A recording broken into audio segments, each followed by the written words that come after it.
O Trilhas da Democracia de hoje traz à nossa audiência um debate sobre o projeto de exploração de petróleo na margem equatorial brasileira, ou a bacia da foz do Rio Amazonas. Até o próprio nome do território já traz em si uma divergência, uma polêmica, né?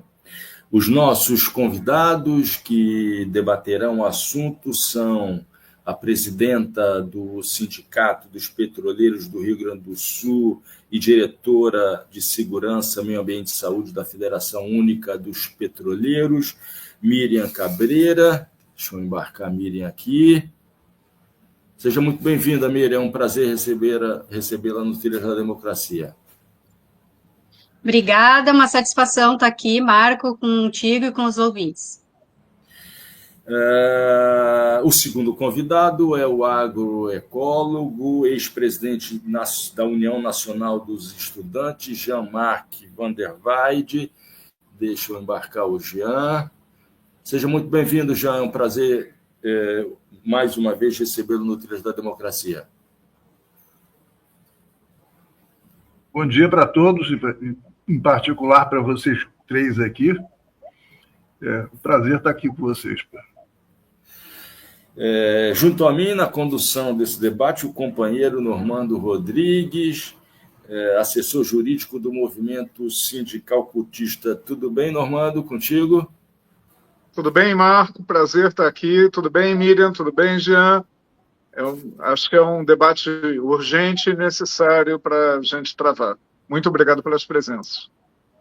Bom, a proposta acordada previamente, estou me sentindo aqui quase um William Bonner, a proposta do debate é a seguinte: vão ser feitas 3 perguntas, a mesma pergunta, a Miriam e ao Jean. Cada um vai ter 2 perguntas feitas pelo Normando, a primeira do Normando, a segunda minha, a terceira do Normando, e que vão ser respondidas pelos 2, como eu disse, cada um tendo 7 minutos e 30 segundos, alguma coisa em torno disso, ou seja, 15 minutos para cada resposta, a cada uma das 3 perguntas, e ao final, alguma coisa em torno de 2 minutos para as considerações finais. Não é? A gente poderia começar nessa primeira pergunta, feita pelo Normando, com Miriam, né? E depois Jean, e a gente vai alternando no decorrer do debate. Normando, a palavra com você, então, para a primeira pergunta. Antes disso, dizer que, como esse programa está sendo gravado, não vai haver interação com a audiência, né, com seus comentários e perguntas. Normando, por favor. Gente, é da característica do capitalismo naturalizar as relações de produção e as opções econômicas como dados da natureza. E uma consequência disso é apresentar os condicionantes econômicos, que são resultantes de opções políticas, como determinantes econômicos, como se fossem necessidades inafastadas. A minha primeira pergunta vem daí. Hoje, né, tudo considerado, a conjuntura política e a conjuntura ambiental, o Brasil precisa extrair esses recursos da margem equatorial? Miriam, por favor. Bem, Normando, o Brasil precisa recompor as suas reservas de petróleo. A gente tem feito muito a discussão da transição energética justa, no nosso país e no mundo, também com o viés de nós sermos um país do sul global. E o que a gente tem defendido, né? Que a transição energética, um plano de transição energética, ele precisa ser traçado e ele precisa levar em consideração as características de cada país. não existe uma receita de bolo para se fazer a transição energética justa, né? Então, o Brasil tem... o Brasil é um ponto extremamente fora da curva quando a gente fala de matriz energética, porque o Brasil já é um país cuja matriz elétrica é 90% renovável, cuja matriz energética como um todo é 47% renovável, então a gente já está bem à frente no quesito do quanto a nossa matriz já é descarbonizada, vamos dizer assim, tá?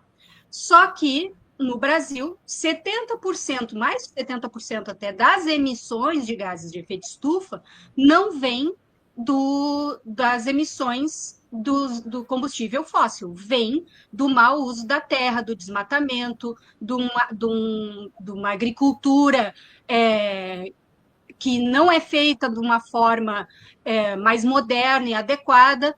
Então, o Brasil ele precisa construir o seu plano de transição energético, levando em consideração que já é um país que tem uma matriz mais limpa, mas que também precisa garantir o seu crescimento, garantir um acesso à energia mais barato, e a forma com que essa pressão da transição energética vem colocando, ela tem uma tendência de encarecer a energia e não de torná-la mais barata. Então, isso já é um problema, não só no Brasil, mas é um problema que também leva a uma desigualdade energética, né? Agravando situações de pobreza energética que existem no nosso país, não só no nosso país, mas no mundo.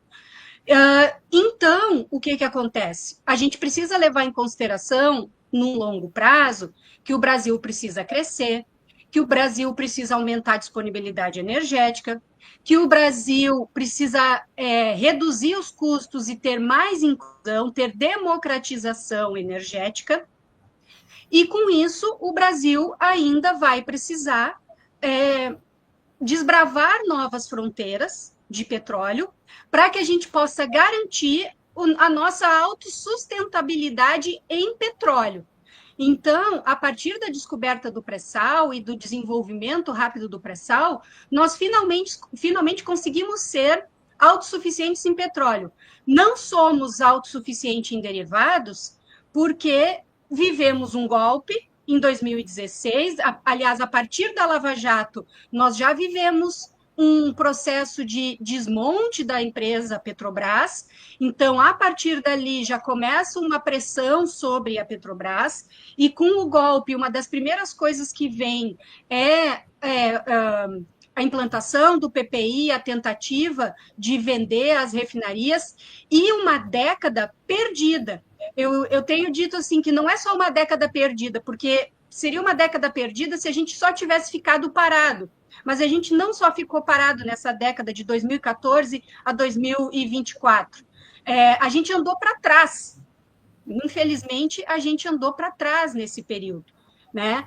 No quesito energia. Então, a Petrobras, do governo Lula, 1, 2, e do governo Dilma, já era uma Petrobras que era uma empresa de energia, ela já pensava à frente, ela já investia em fontes limpas e etc. Foi a partir do golpe que, além de mudar radicalmente essa visão, a gente ainda andou para trás, porque o projeto de Petrobras do governo Temer e Bolsonaro era uma Petrobras de 2 estados exportadora de petróleo. E o povo que se lascasse, o povo que pagasse a conta, né?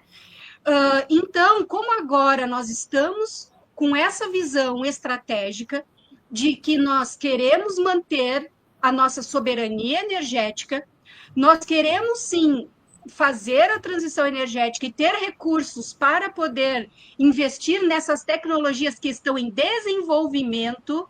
Então, o bonde da nova, vamos dizer assim, revolução industrial é agora. Se a gente não investir no desenvolvimento dessa tecnologia, a gente vai, mais uma vez, entrar atrasados e sendo consumidores de tecnologia. Então, o bonde para isso é agora. E para fazer isso, a gente precisa de recursos financeiros, que nós também entendemos que o petróleo é uma das principais fontes de dinheiro para garantir esses recursos necessários para fazer esse desenvolvimento da tecnologia para a transição energética. Então, nesse cenário, se faz sim necessário a gente ainda desbravar novas fontes de novas fronteiras petrolíferas, e a margem equatorial e a bacia do Foz do Amazonas é uma das mais promissoras nesse sentido. Tá? E lembrando, gente, que a Petrobras já faz exploração de petróleo no pré-sal, que é extremamente difícil, sem derrubar uma gota de óleo no oceano. Então, a gente precisa entender e aprofundar esse debate da margem equatorial com vários elementos para fazer essa discussão. E não simplesmente tentar trazer frases de efeito, né, como a Amazônia livre de petróleo. Mas por quê? Outros países 30 segundos, outros países ali na volta já estão tirando o petróleo da bacia da Foz do Amazonas. E por que a Petrobras, que é a empresa que mais tem expertise nessas explorações extremamente difíceis, não vai poder? Né? Então, a gente precisa aprofundar esse debate, e tanto do ponto de vista político, mas também do ponto de vista técnico. Obrigado, Miriam. Jean, por favor. Olha, de cara tem algumas coisas que eu estou inteiramente de acordo com a Miriam, em relação a, por exemplo, eu acho que o problema maior nosso, do ponto de vista da contribuição brasileira para o aquecimento global, não está na exploração do petróleo, do gás, enfim, dos combustíveis fósseis. Quer dizer, tem o que pesa mais mesmo é o agronegócio, o seu impacto no desmatamento, nas queimadas, etc. Isso é bastante claro. Agora, não quer dizer que explorar petróleo não tem efeito, né, sobre o aquecimento global. Tem. Né, isso evidentemente tem. Menor, mas tem. Então entra uma outra discussão, as duas outras discussões. Uma é qual é o grau de urgência que existe no mundo para você diminuir esse aumento diminuir, reduzir, anular as emissões de gás de efeito estufa a partir dos combustíveis fósseis. E a outra questão que diz respeito à economia do petróleo propriamente dita. Né? Então, você tem indicativos pelo mundo afora, em particular da Agência Internacional de Energia, apontando que nós estamos chegando próximos, provavelmente a expectativa de 2030, do que se chamaria o pico do consumo. Não é o pico da produção, que foi uma discussão muito longa e muito interessante, e que é também significativa, mas não está no caso. O que estão indicando é o seguinte, é que o processo de conversão que está existindo no mundo está apontando para 2030 você ter uma espécie de estacionamento da demanda de combustíveis fósseis mundo afora. Se isso é verdade, e não tem nenhuma razão para achar que não é, como é que fica a gente estar jogando um investimento pesado que vai ter efeito provavelmente em torno dessa data, né, 2030, quando, a partir desse momento, os preços vão cair, certamente, a demanda vai ficar menor, e nós vamos ter uma série de restrições. E o investimento está longe de ser pequeno. Isso é uma parte da coisa. Agora, a outra parte da coisa que eu acho que é mais significativa, que é o seguinte: primeiro, nós estamos muito viciados em discutir a questão do petróleo estritamente em função do seu uso maior hoje, seu uso maior histórico, né, que é como combustível. O petróleo serve para outras coisas, fundamentais, inclusive, do ponto de vista da economia. Você tem uma parte muito significativa. O petróleo está em praticamente todas as matrizes de produtos, né, de tecidos, de alimentos, de uma série de outras fábricas, outro tipo de investimento, e que é muito difícil ser substituído. né? Energia, você tem alguns caminhos apontando que você pode substituir. Para uso em uma série de outras coisas da economia em geral, ia ser mais difícil você encontrar alternativas, né? Portanto, talvez fosse estrategicamente uma coisa mais significativa você poupar o petróleo que tem, em vez de queimá-lo, em vez de usá-lo na indústria de química fina e uma série de outras indústrias, do que você centrar tudo na questão da utilização como energia. Agora, mas a questão que eu acho que me preocupa mais nisso tudo é o seguinte: quando a gente discute que está justificado usar o petróleo disponível, né, supostamente disponível, antes no pré-sal, enfim, nas suas diferentes localizações, e que isso, admitindo que isso vai ter um impacto no aquecimento global, nós não estamos nos dando conta do grau de gravidade em que nós estamos, que é do ponto de vista de aquecimento global. A ficha não cai sobre o risco que nós estamos vivendo. Informações científicas maciças apontando para o seguinte: a aceleração do aquecimento global está muito acima daquilo que o próprio IPCC calculou. Então, nós estamos chegando a uma perspectiva quando se dizia, não, nós vamos segurar em 1,5 grau até 2030, né, ou até 2050, nós já passamos de 1,5 grau. Nós estamos no final do ano passado, nós estamos em 1,75, que está se mantendo esse aumento de temperatura no começo desse ano. Então, isso aí dá a seguinte perspectiva: nós estamos caminhando para 2 graus a mais de aquecimento global para o fim dessa década. Isso aí é um impacto monumental, entrando já numa fase em que você não tem, digamos assim, a previsibilidade fica muito menor, porque os mecanismos todos conhecidos de avaliação do funcionamento do clima estão completamente baratinados.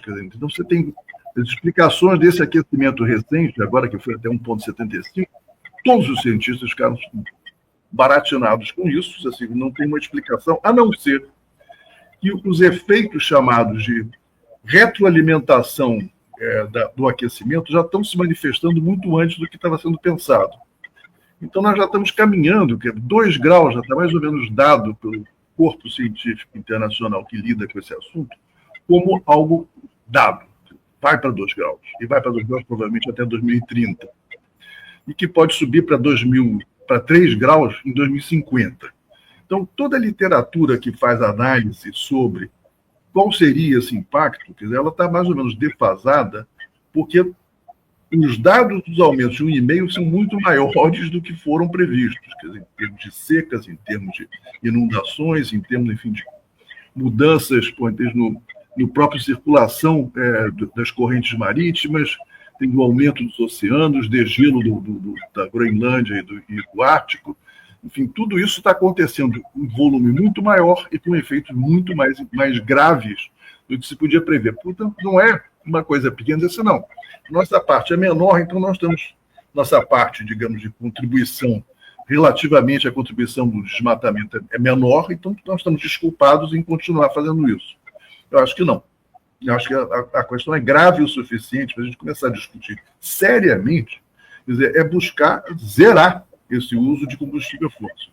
Isso é a meta que está dada por todo mundo da área científica, nós temos que fazer isso muito mais rápido do que tinha sido previsto antes. Portanto, quer dizer, nós não podemos simplesmente assim, mais do mesmo, nós caminharemos na direção. 30 segundos. Mas, enfim, fundamentalmente, eu acho que é isso. Acho que a gente tem. O nosso consumo de combustível fóssil continua subindo. Até porque nós estamos adotando políticas, do ponto de vista de uso de combustíveis, que implicam nisso aí, favorecendo o transporte individual, a indústria automobilística, modais de transporte que são todos voltados também para o combustível fóssil, em uma escala maior. E tudo isso contribui para que a gente fique num mau caminho, digamos assim. Jean, continua contigo agora, eu vou fazer a segunda pergunta, a partir de alguma coisa que Miriam tratou na primeira resposta.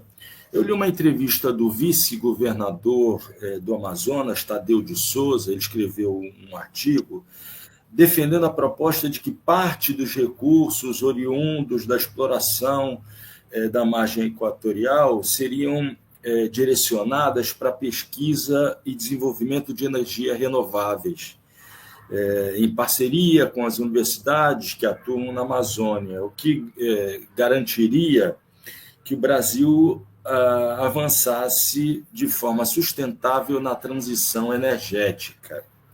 Em poucas palavras, o que me parece estar presente nesse artigo do vice-governador do Amazonas é de que o petróleo seria extraído no curto e médio prazo para que não se extraísse mais no longo prazo, não se extraísse mais o petróleo no longo prazo. A pergunta que eu faço a vocês, primeiro Jean e depois Miriam, como eu disse, já tocou nesse assunto de passagem, na primeira fala, é essa. Quais são os elementos positivos e negativos contidos nessa forma de pensar o uso e a ultrapassagem do uso de combustíveis fósseis e a introdução e desenvolvimento de uso de fontes renováveis que transformassem a matriz energética no país? Por favor, Jean. Olha, eu acho que a primeira coisa que eu acho que é complicada nesse artigo que eu não vi é um problema de timing. Né? Nós vamos investir pesadamente, que não é barato você investir, não sei, a Miriam pode até dar esses números que ela certamente deve ter. Quantos milhões ou bilhões vão ser necessários para você explorar esse petróleo na margem equatorial? E quando é que isso vai estar, digamos, operacional? Quer dizer, quando é que você vai começar a tirar dinheiro desse investimento? Quando é que ele vai voltar? Pelo que eu vi, quer dizer, olhando ali notícias de jornal e outras, porque não fui fundo nisso aí, a expectativa é que você vai começar a tirar resultados mais para o final dessa década.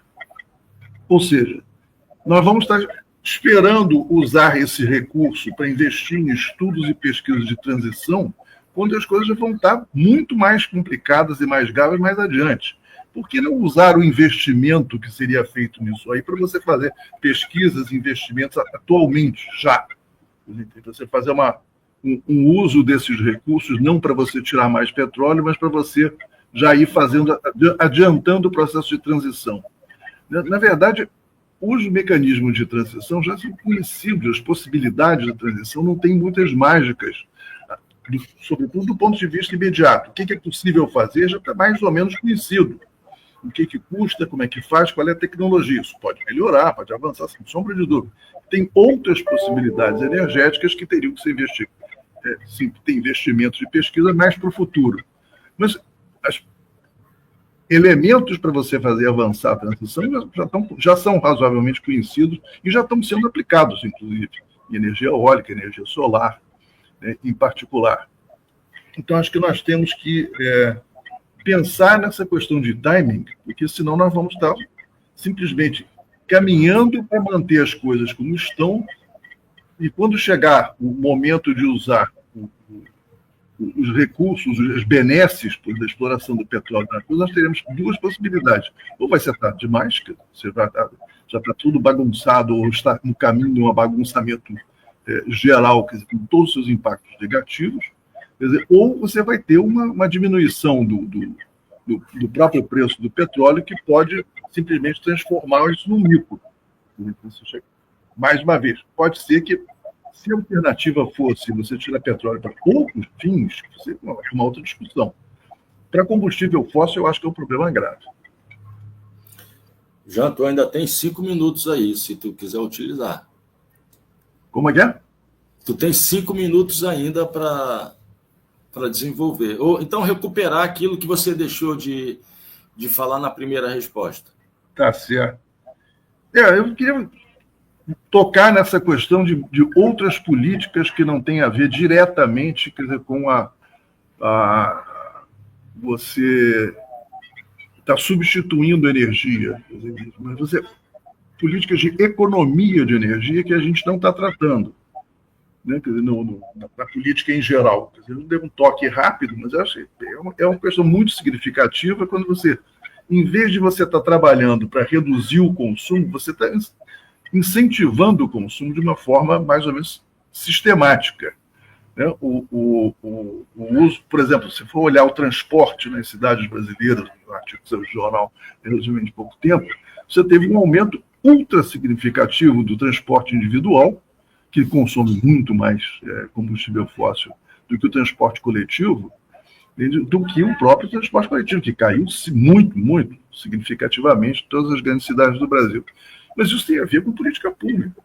Entende? Você não cria um mecanismo de sistema de transporte porque seja mais econômico, e para ser econômico que tem que ser mais coletivo, não tem outra saída, não só no transporte, né, de pessoas dentro das cidades, mas, enfim, dos próprios modais de transporte usados no país. Nós temos um modal muito consumidor de energia fóssil, que nós transportamos a grande parte das nossas safras e dos nossos movimentos de transporte de carga é feito em caminhão, né, que é um dos piores em termos de emissão de gás de efeito estufa, e nós somos fortemente dependentes disso.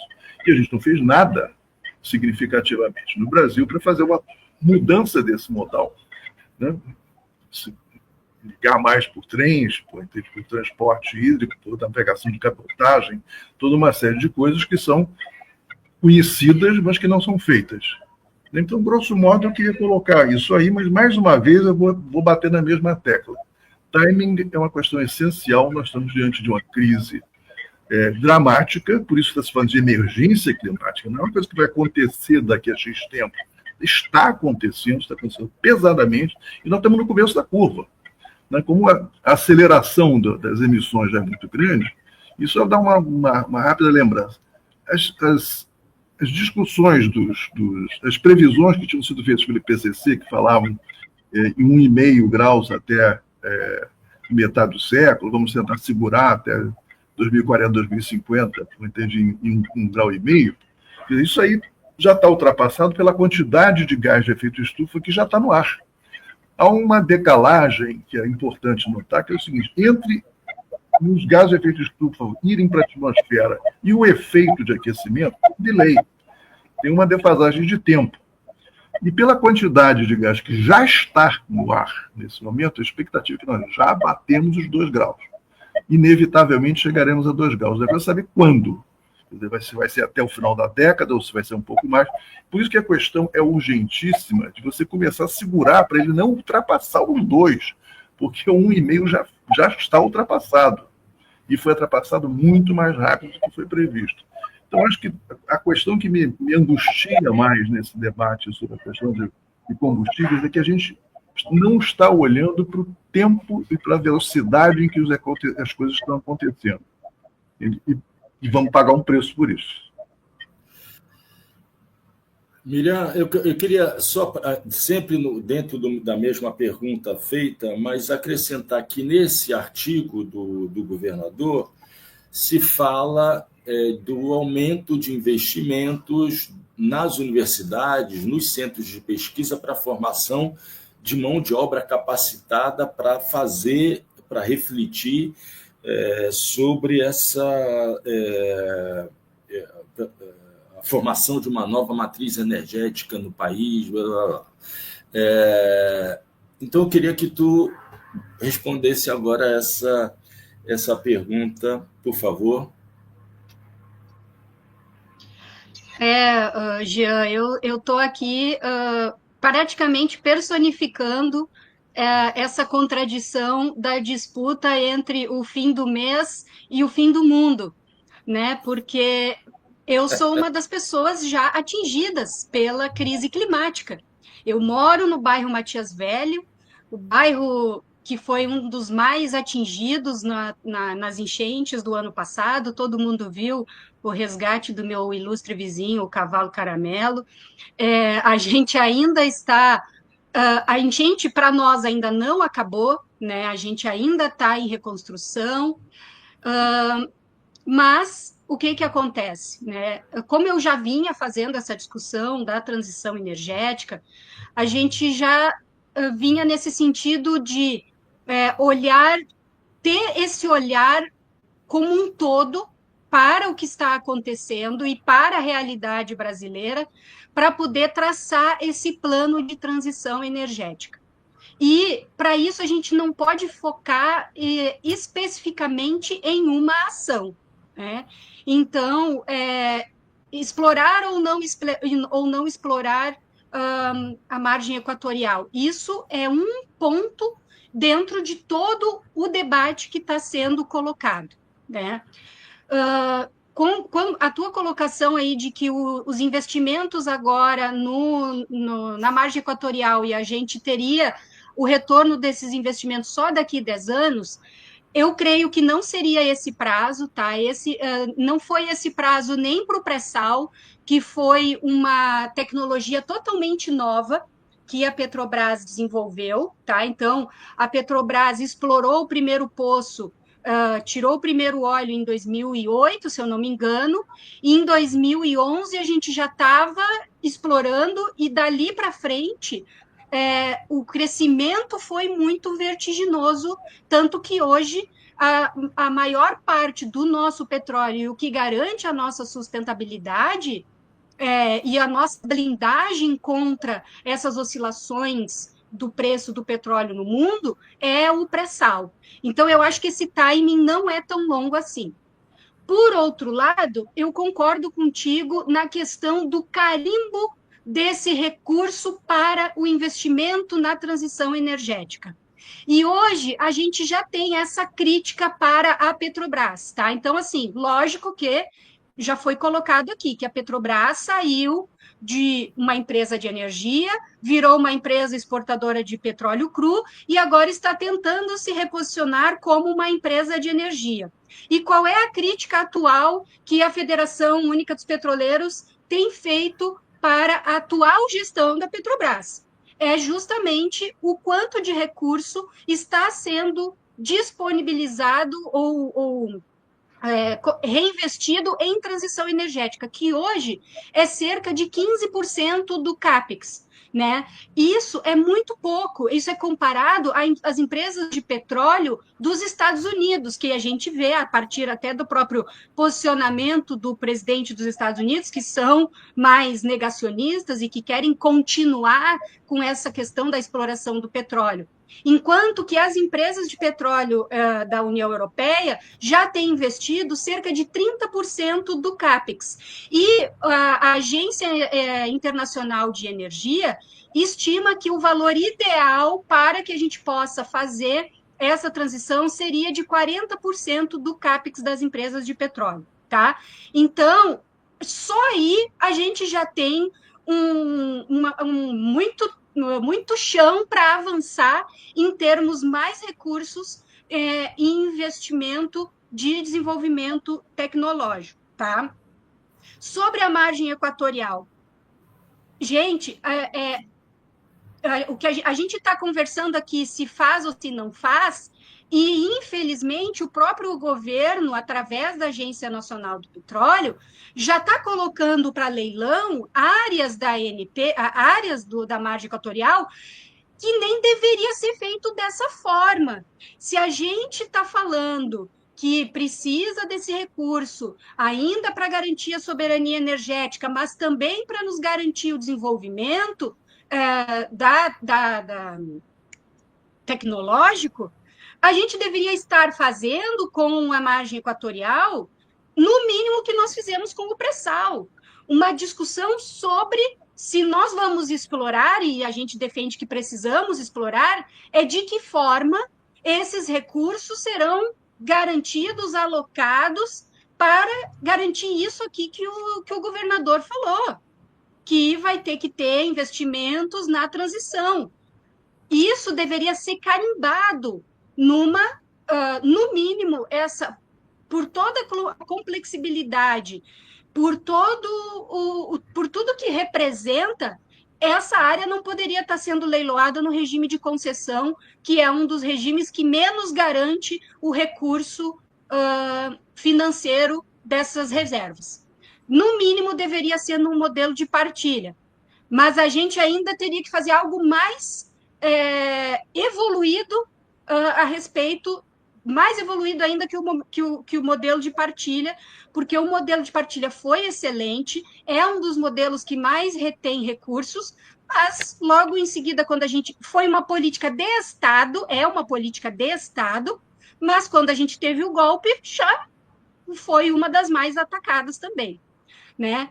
Então, existe toda essa contradição. O que a gente vislumbra é que, num prazo adequado, a gente faz esse investimento, aproveita para fazer um bom para ajudar no desenvolvimento regional da região norte do estado, que também é um dos papéis sociais da Petrobras, né? Ela ter essa característica nacional e desenvolver as regiões do Brasil, buscar trazer esse desenvolvimento regional, mas, ao mesmo tempo, esse dinheiro, esses recursos deveriam estar melhores carimbados para garantir que a gente vai explorar lá com segurança, se for feito pela Petrobras. Eu não tenho dúvida nenhuma que será feito por segurança, pelo histórico da Petrobras, né? 30 segundos, então,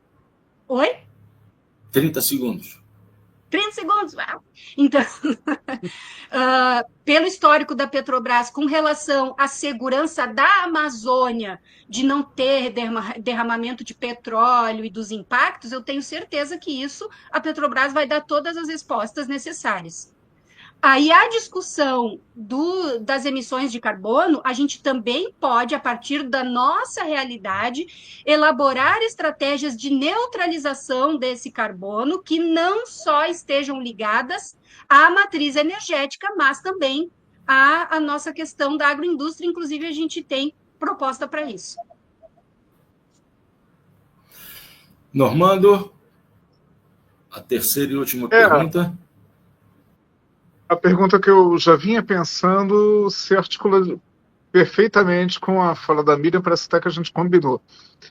Mas é um pouco romantizando a problemática da destinação dos recursos, né? A gente sabe que foi uma luta muito grande para amarrar a destinação na legislação sobre o modelo de partilha de produção para o pré-sal.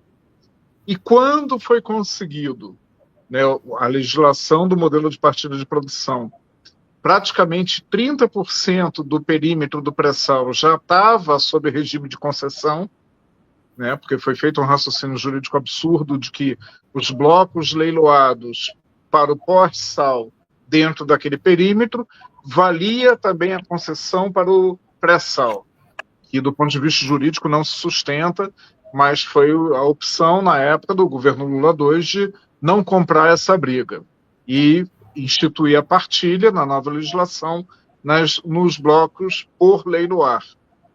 E esse modelo de partilha foi muito prejudicado depois do golpe, né, na destinação, né, por pressão da Chevron, através do senador José Serra, foi modificado para pior, né, a apropriação dos recursos. E aí vou tentar acelerar que eu estou me alongando. Vem um drama que é um drama do mundo periférico, no capitalismo, não é exclusividade da América Latina, mas a América Latina em particular, desde que os europeus chegaram aqui, na virada do século XVI, né, a apropriação dos recursos naturais, ela resulta em destruição ambiental e concentração de renda. Com todo o efeito positivo da indústria do petróleo no Brasil, nada saiu desse padrão, né? Especificamente aqui o Norte Fluminense, que foi o pioneiro na exploração do petróleo no mar, no pós-sal, e o pioneiro no pré-sal, que hoje está mais concentrado na Bacia de Santos, não se viu destino diferente, né? Esse desenvolvimento industrial e econômico ele resultou em concentração de renda e destruição ambiental, ainda que não direta. Concordo com a Miriam, o histórico da Petrobras é muito positivo. O último grande derrame de óleo é de 2001 e nunca houve derrame de óleo no AIP submarino, na exploração e produção submarina. Mas o que faz, considerando aí de novo a conjuntura política, a gente com a pior legislatura da história da República e, para muitos analistas, a pior até a próxima? O que faz, o que nos permite sonhar que a gente consiga fazer uma rediscussão da destinação desses recursos para romper com essa tendência secular que a gente tem, né, na exploração do recurso natural no Brasil? Miriam e depois Jean. Pois é, o que nos faz sonhar, né? É o que a gente pode fazer aqui, que é a disputa sobre esses recursos, né? É lógico que a gente está com a pior legislatura, mas essa pior legislatura, ela também vai sofrer e está sofrendo esses efeitos dos lobbies para explorar esse local, provavelmente, inclusive, com empresas privadas, não sequer nem com a Petrobras. Então, a disputa que a gente tem que fazer é justamente garantir, tentar fazer com que seja diferente.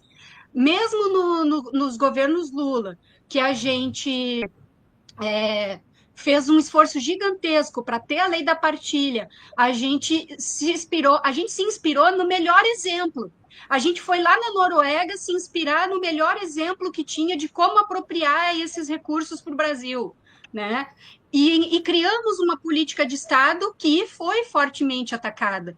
Mas o que a gente vê é que se nós só ficarmos defendendo que não pode ter a exploração, o que vai acontecer com essa pior legislatura é que vai passar a patrola numa condição pior do que a gente construindo as condições para apropriar esse recurso, né? Porque, de fato, apesar de ser urgente, apesar do mundo de ficar muito claro que é necessário a mudança na matriz energética mundial e tudo mais, a gente não vê esse movimento por parte dos países do mundo. E o que a gente vê ainda é o crescimento da demanda de petróleo para talvez lá na frente ter uma redução, né? E isso são as projeções a partir da própria Agência Internacional de Energia. E para que a gente tivesse uma mudança nessas emissões, não seria só mudar a matriz. A gente não pode pensar que só mudando a matriz a gente vai mudar as emissões. A gente também precisa mudar o consumo, o método de consumo, porque não tem como sustentar uma transição mantendo o mesmo modelo de consumo, não tem como sustentar uma mudança na matriz se a gente só trocar o carro a combustão pelo carro elétrico. Nós vamos gerar outras disputas, outras formas de contaminação ambiental, outras disputas sociais, né, que vão atingir também parcelas extremamente fragilizadas historicamente, como os povos originários. Então, a gente já tem o mapeamento de que várias reservas estratégicas para a transição energética dos minerais estão em áreas de povos indígenas, por exemplo, né, de reservação indígena, de reservas indígenas. Então, o que acontece? A gente está nessa conjuntura, e é nessa conjuntura que a gente tem que fazer a disputa, né? Ficar esperando, a gente vai atuar na próxima legislatura, a gente tem pensado de que formas nós vamos mudar a correlação de forças, e, sinceramente, eu acredito que esse é um debate que a gente conduzindo bem com a sociedade, e até porque a sociedade já está sendo impactada, né? Então, só aqui em Canoas, onde eu moro, já são 150 mil pessoas que foram atingidas pela crise climática, só em Canoas, né? No Rio Grande do Sul. Imagina, então, em todo o Rio Grande do Sul. Mas é um debate complexo, assim como foi aquele debate do pré-sal, esse também é um debate complexo, né? Mas a gente precisa estar atuando junto com a sociedade para ver se, a partir da opinião pública, a gente também consegue fazer essa disputa da mesma forma, por exemplo, que agora, vou dar um exemplo por exemplo, do imposto de renda, né? Já tem os plebiscitos e tudo mais, as pesquisas, e agora a gente vai construir um plebiscito para poder fazer essa disputa, que a população é favorável a isentar o imposto de renda até 5 mil e cobrar de quem ganha mais de 50 mil, e aí a gente vai para a sociedade fazer a disputa. Então, a nossa disputa não é fácil, mas a gente não se omite nessa questão e esperança, porque essa é uma legislatura difícil. A gente tem que, como diz o Lula, a gente tem que fazer. Eles ganharam o voto, então é com eles que a gente tem que fazer essa disputa. Então, trazer essa questão da transição energética dentro desse debate da margem equatorial é o caminho que a gente tem de tentar carimbar e garantir que sendo feita essa exploração, que ela seja feita com o objetivo mais nobre possível, que é trazer esse desenvolvimento tecnológico para o nosso país, né? Que é um debate estratégico, porque os projetos que tem para o Brasil de investimentos em energia limpa são projetos colonialistas. Aqui no Rio Grande do Sul, por exemplo, o governador do estado comemorou, tirou fogos de artifício quando uma empresa espanhola disse que queria colocar um parque eólico offshore aqui no litoral do Rio Grande do Sul para poder fazer o quê? Amônia e estocar o vento na forma de amônia e levar para a Europa para eles terem energia limpa. Isso não é um projeto que a gente possa defender, né? Porque isso é um projeto colonialista, não é o que a gente quer enquanto um projeto de transição energética, né? Então, existem todas essas nuances que estão colocadas. E se é esse o congresso que a gente tem, é com esse congresso que a gente vai ter que fazer essa disputa, trazendo esses elementos aqui que a gente tem colocado. Penso que tem mais possibilidade da gente construir um diálogo com a sociedade com relação a isso, do que a direita, que com certeza vai defender essa exploração do petróleo, mas na linha que eles usaram para dizer que a gente tinha que tirar todo o pré-sal e vender, porque isso ia perder o valor rapidamente, né? E aí agora a gente está aí tendo que, inclusive, procurar novas reservas. Então, a gente não tem essa perspectiva de que essas reservas vão perder o valor rapidamente. Para concluir, eu penso assim, né, que a gente não tem que defender, nem nós, como petroleiros e petroleiras, que a gente tem que explorar até a última gota. Não é essa a ideia.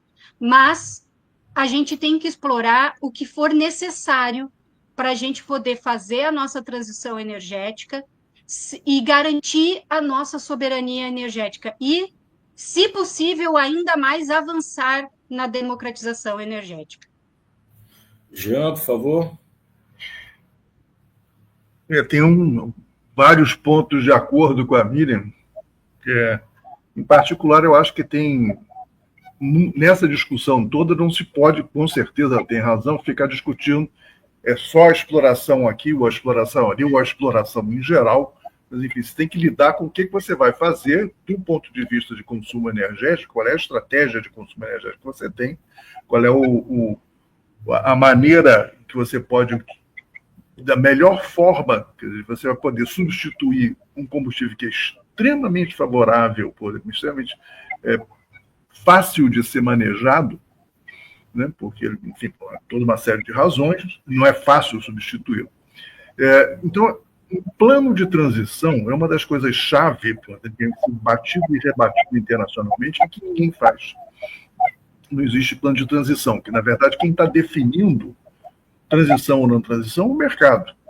E o mercado, como você sabe muito bem, tem um objeto que é diferente. O objeto é quanto mais dinheiro você vai poder tirar tão rápido quanto possível. Isso é uma outra questão que não é o caminho que deva ser seguido. Então, a própria ideia da substituição energética, primeiro, você tem que reduzir o consumo energético, isso é inevitável, não é possível substituir o petróleo, o gás, quer dizer, que tem uma série de facilidades, uma série de coisas positivas, né, uma densidade energética que nenhuma outra alternativa pode ter até agora, né? Então, você tem que discutir, vai substituir pelo quê e de que maneira. Então, tem que ter uma discussão em relação ao consumo, tem uma discussão em relação à oferta. No caso, ela tem coberta de razão. Até agora, todas essas discussões sobre as energias alternativas, aí, no caso, são discussões que não levam em consideração nem questão social, nem a própria questão ambiental. Os parques eólicos e os parques, as fazendas solares, hoje em dia são um desastre. Um desastre. No Nordeste do Brasil, trabalho com a agricultura. O que a gente está vendo é o seguinte: as propriedades dos agricultores familiares na Paraíba, no Rio Grande do Norte, Pernambuco e outros lugares que têm muito vento, estão sendo simplesmente, ou estão alugando essas terras ou estão comprando, ou seja, atingindo a agricultura familiar, quer dizer, para colocar os parques eólicos no lugar, né, com uma série de impactos ambientais. Quer dizer, não pensem que não existe um impacto ambiental quando você coloca que tem um outro tipo de energia, mas tem. Né? Por outro lado, quer dizer, tanto a energia solar como a energia eólica, ela tem a possibilidade, que não está sendo explorada, de você ter uma oferta descentralizada de energia. Em vez de você concentrar em grandes unidades de produção de energia para se colocar no circuito de distribuição normal, você pode fazer isso de uma forma muito mais descentralizada, quer dizer, quase que individual, até certo ponto individual. Pelo menos uma parte, não tudo, mas uma parte do consumo energético poderia ser enfrentada de uma forma mais inteligente e ambientalmente, socialmente e ambientalmente mais positiva. Agora, isso não tá na discussão. O que eu sinto assim, que concordo que nós estamos lidando com um Congresso que é inacreditável.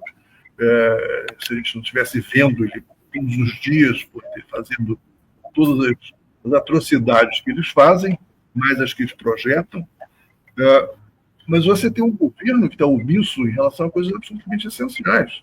Quer dizer, aonde está o plano de transição energética do governo? Entendeu? O que o Ministério do Meio Ambiente está produzindo? Até agora, é o Ministério do Meio Ambiente e Emergência Climática. Mudou até o nome. Você tem uma coisa mais abrangente. No entanto, transição, vírgula. Você não tem nenhuma discussão, nem nenhuma formulação que vá, como colocou a Miriam aqui, necessariamente articulando os diferentes aspectos do problema, de tal forma que fique uma coisa mais compreensível para a população. Você não pode chegar para a pessoa e dizer, não pode usar o petróleo, não pode usar isso aqui, e vai fazer o quê, exatamente? Qual é o caminho? E, por outro lado, como eu já tinha dito antes, muitas das políticas que estão sendo utilizadas pelo governo são mais do mesmo, quer dizer, é incentivar o consumo energético do combustível fóssil. Ou você muda a matriz, quer dizer, do consumo, ou você não vai conseguir dar conta dessa equação. Esse é um dos problemas maiores. Agora, por outro lado, a gente tem, mais uma vez, gás de efeito estufa não é só de combustível fóssil, é pesadamente combustível fóssil, mas também e no caso brasileiro, principalmente as transformações da cobertura vegetal. E, nesse caso, nós temos um problema gravíssimo a enfrentar, que é o agronegócio brasileiro, que é a coisa mais predatória que você pode achar, quer dizer, e que tem um imenso poder no Congresso. A força principal desse Congresso é exatamente o agronegócio. Eles mandam e desmandam, e o governo tem uma postura frente a isso, que ou de, digamos assim, olha, não dá para fazer outra coisa, então vamos entubar, entende? Ou simplesmente eu acho, na verdade, que tem um outro lado dessa questão. Uma boa parte das pessoas, inclusive várias que eu conheço dentro do governo, tem esse pensamento. O negócio é mais do mesmo. Vamos continuar empurrando o barco nessa direção e tirar o melhor possível com de benesses para a população, né, em termos de serviços sociais e benefícios sociais, sem botar o dedo na ferida. E botar o dedo na ferida é complicado. A questão ambiental ela não é lida pela população, ela sofre com os impactos ambientais, mas a gente não facilita a leitura. Nós, que eu digo, todo mundo que tem informação política, etc., que compreende o problema, não consegue colocar no debate uma coisa que tenha suficiente de clareza e profundidade para que as pessoas olhem e digam assim, não, precisamos mudar alguma coisa de fundo, né? Alterar elementos dessa equação que joguem a nosso favor no médio prazo. E esse é um problema enrolado, porque é o seguinte, tem a outra parte da pressão. Nós temos uma população com um grau de pobreza e até de miséria ainda, né, muito significativa, que tem muita dificuldade de entrar numa discussão de médio e longo prazo. O curto prazo é extremamente... o que aquele negócio é o fim do mês, pesa mais do que o fim da década. Né? Isso não é só nosso, isso é uma questão internacional. Né? O que dá mais responsabilidade ainda, quer dizer, aos poderes públicos. Eles têm que puxar essa discussão. E ninguém melhor do que o governo para puxar essa discussão, e ninguém melhor do que o próprio Lula. Agora, nesse campo, quer dizer, o Lula não se mete, porque a quantidade de atrito é muito grande em todas as direções, e, para minha surpresa, quer dizer, a Marina está absolutamente... Eu não sei se ela está paralisada, entendeu? Ela está, enfim, esperando o momento de fazer alguma coisa, está sonhando com a COP30, não sei o que é, mas politicamente, ela não se compromete com absolutamente nada. Inclusive, no próprio debate do explorar ou não explorar a margem, ela se omitiu pesadamente. Às vezes, isso não é um problema meu, isso é um problema técnico, que o IBAMA vai definir. Ela ficou por trás do IBAMA, que provavelmente a posição dela é contrária à exploração, mas ela não assumiu isso publicamente. Então, o debate fica fragilizado, bastante fragilizado. Finalizando já. Ops. Finalizando. Enfim, é só isso. Eu tinha uma questão essencial nessa coisa toda, que é o seguinte, a Miriam colocou no começo. E eu escrevi lá atrás quando o governo, acho que até antes da posse do Lula, eu escrevi um artigo assim, petróleo é nosso, interrogação. Para quê? O que nós queremos fazer com esse petróleo? O fato é que o petróleo não é nosso. A Petrobras já é uma organização privatizada em boa parte, que tem que responder aos seus acionistas privados, ou seja, a disputa que antes era entre governo e empresas privadas, hoje está imbricada dentro da própria Petrobras, não é uma coisa tão fácil de enfrentar. Né? E não basta botar o presidente, até o presidente do conselho, você tem elementos de resistência que são muito grandes. E, obviamente, para o acionista, não só da Petrobras, mas qualquer empresa energética no mundo, empresa de combustível fóssil, a questão principal é o seguinte, é uma lodação. Qual é o dividendo que está rendendo? Então, o efeito de curto prazo é muito, muito impositivo, a orientação da própria empresa. A Petrobras teve, no governo passado, fez uma distribuição de dividendos absolutamente espantosa. Acho que não existe na história do mundo, que você pega praticamente todo o dinheiro. Tchau, estou aqui para vocês. E se dizia, só para terminar rapidamente agora, Marco, tinha uma frase dita há muito tempo atrás por um cara que dizia assim, o melhor investimento que existe no mundo, isso há 15 anos, foi antes de 2008, o melhor investimento que existe no mundo é uma empresa de petróleo. O segundo melhor é uma empresa de petróleo bem gerida. E o segundo melhor investimento do mundo é uma empresa de petróleo mal gerida. Há tantas vantagens evidenciadas nesse setor, que se considerava que você podia, até gerindo mal, você podia ganhar dinheiro. A Petrobras passou muito tempo levando porrada de tudo quanto foi dado, até conseguir começar a recuperar o seu espaço, e ainda não recuperou. Né? Como se disse, 10 anos perdidos são 10 anos perdidos. A frase é do David Rockefeller, neto do Rockefeller original, depondo no Congresso americano na década de 1960, ou seja, de um insuspeito. Bom, eu gostaria de agradecer e elogiar Miriam e Jean-Marc, os dois debatedores, porque demonstraram como é possível travar um debate, um escutando o outro, né? Um diálogo elogiável, onde as ideias foram sendo apresentadas e gerando concordâncias e discordâncias da maneira mais civilizada possível. Então, muito obrigado, Miriam, muito obrigado, Jean. Um abraço, Normando.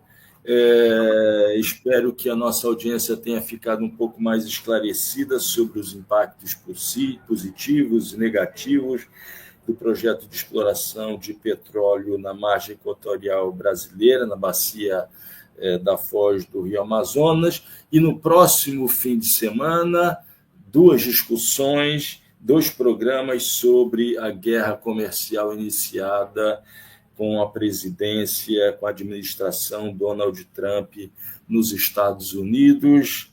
Nós ficamos por aqui. Não percam esses 2 programas no próximo fim de semana. E sobe agora a vinheta de encerramento. Um grande abraço, boa Páscoa, bom final de Páscoa para todos que nos acompanham. Até lá.